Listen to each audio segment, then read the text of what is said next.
مروواهی به بکاراینا شاش آ پرگالا اندوستریالیزم و پرگالا جیان خرادکه. نتوان یک بوی درباره والاهی گازن 2023 و برنامه پارستان جنگه ده راپور خواه پاروکر.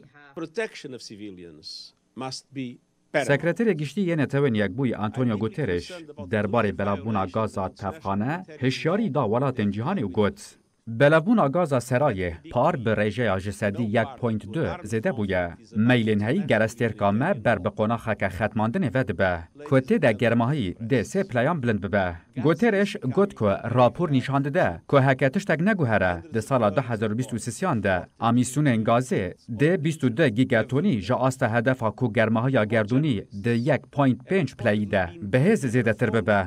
گوترش دازانین که لگوری راپور هاتی پاروکرن جهان امه به سوزندره و تدبیر پیوست درباره سوتمنین فسیل ده نگرتنه و اویک ایرو مروواهی جهری دکه.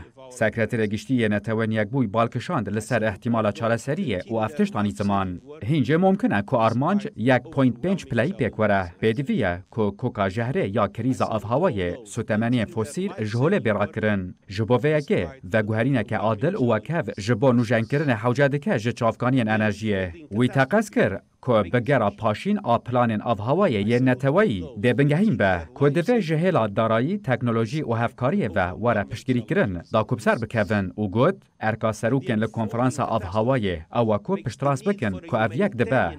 گوترش بانگ لکنفرانس پارتین پیمان چارچوه یا نتوان یک بوی یا لسر گوهرتنا آفهوای کر که برسوه بده نرخاندن انگردونی. سکرتر گشتی بانگ لوالاتن کر که حتی سال 2030 انرژی خواه یا نوجنکری سه جارن زیده بکن. کار به دستیا انرژی دوجاری بکن و انرژی پاکش جبو همویان پیدا بکن.